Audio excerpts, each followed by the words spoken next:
मी श्रीकांत भुजबोले.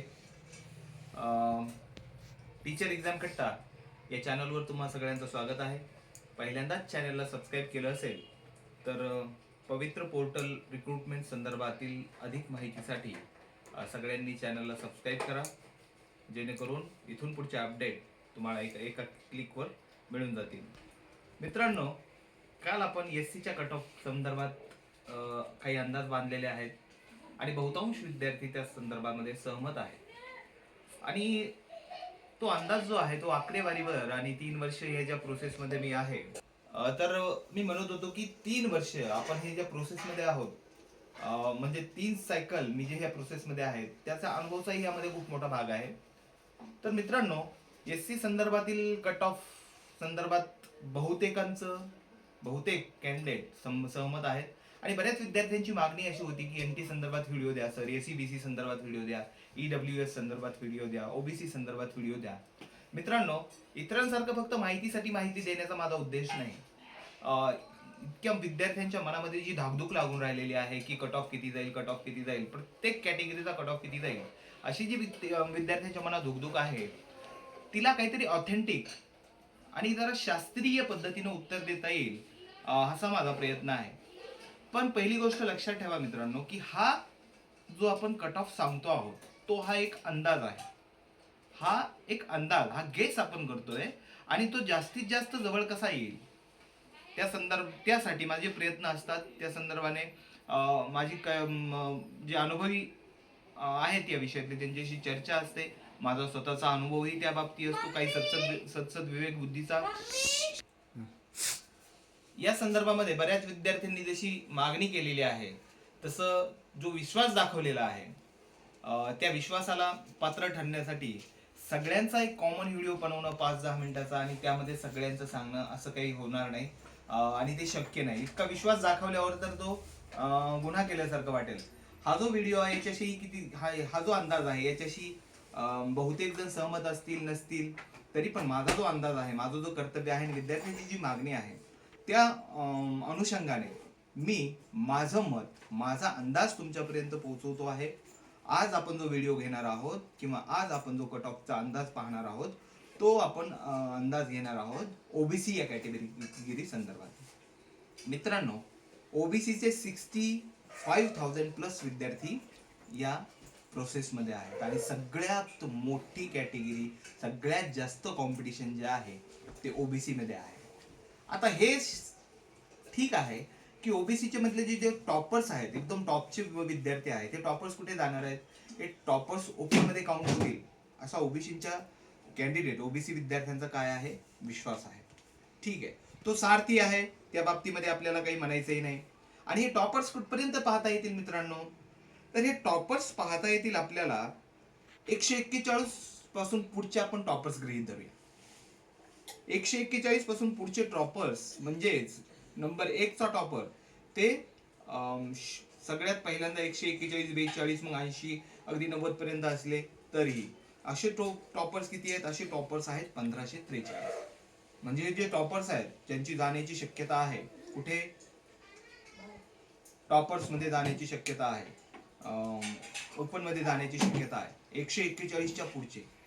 पण आपण तसं गृहीत धरायचं नाही.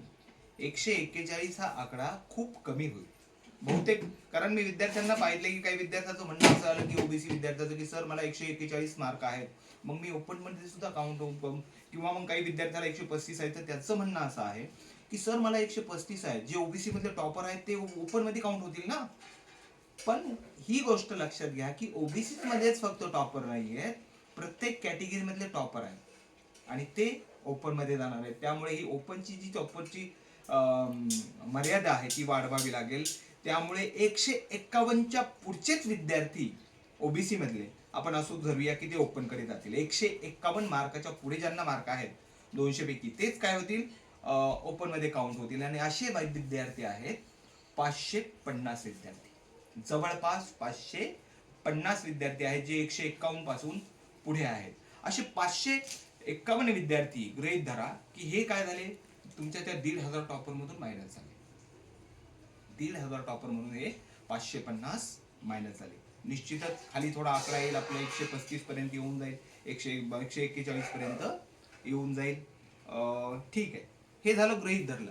बरं, मग आता ओबीसीला जागा किती येतील? जसं आपण काल एससी ला गृहीत धरलं, एससी ला किती गृहीत धरलं होतं आपण?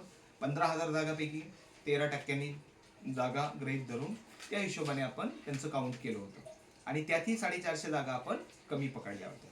ओके, ओबीसीच्या बाबतीत ठीक आहे, आपण जागा कमी पकडायच्या नाही, ठीक आहे. 19% रिझर्वेशन या हिशोबाने 2850 जागा ओबीसी साठी येतील. 2850 जागा ओबीसी साठी येतील. ओबीसीचे जे टॉपर आहेत, जे वरचे टॉपर आहेत, त्या टॉपर मधलेही काय होतील? काही जणांकडे डॉक्युमेंट नसतील.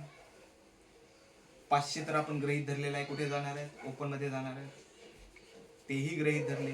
काही जणांकडे काही प्रमाणपत्र नसतील. काही विद्यार्थी अगोदरच नोकरीला लागले असतील, जे मी एससीच्या व्हिडिओ संदर्भात सांगितलेला आहे. तुम्हाला जर जास्तीची माहिती पाहिजे असेल तर तुम्ही तो एससी साठी संदर्भात, एससीच्या कट ऑफ संदर्भात जो व्हिडिओ बनवलेला आहे तो सुद्धा पाहून घ्या, तो सुद्धा पाहून घ्या. मग आता हे झेडपीला यामधल्या ह्या 2850 ज्या जागा आहेत, यातील 1400 1450 जागा आपण काय करूया? झेडपीला देऊया ओबीसीच्या व्हॅकन्सीज मधल्या, आणि 1400 1450 जागा काय करूया? संस्थासाठी ठेवूया. ठीक आहे, झेडपी वाले लागले. झेडपी वाल्यांचा कुठपर्यंत अंदाज येईल? झेडपी वाल्यांचा अंदाज येईल जवळपास 1550 विद्यार्थी काय करतील? वरचे लागून जातील.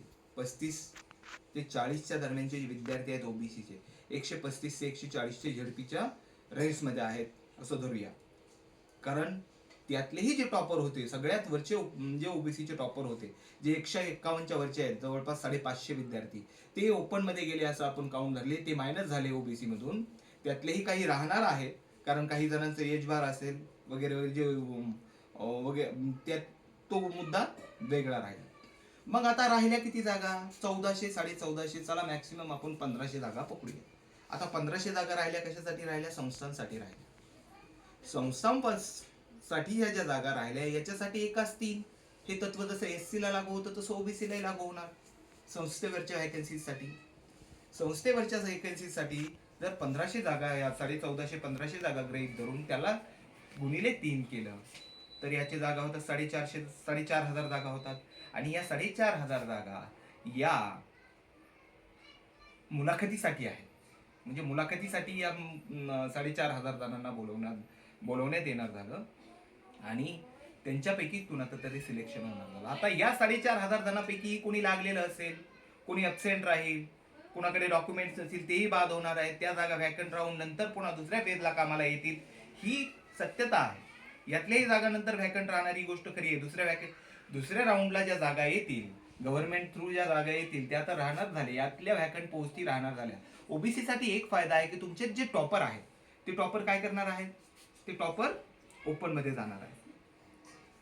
त्यातले टॉपर ओपन मध्ये जाणार आहेत, ही सत्यता आहे. सगळ्यात जास्त व्हॅकन्सीज ओपन साठी राहणार आहेत, पण त्यातही कॅटेगरीचं विषयाचं डिवायडेशन आहे.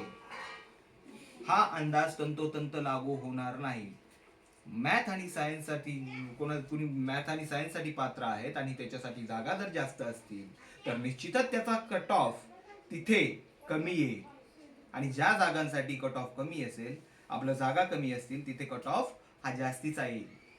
त्यामुळे कमेंट बॉक्स मध्ये पुन्हा आणखीन एक गोष्ट लक्षात ठेवा की आपण जो वर्तवतो आहोत तो अंदाज आहे आणि हा अंदाज जो आहे आपण आपल्या गृहीतकावर अवलंबून आहे.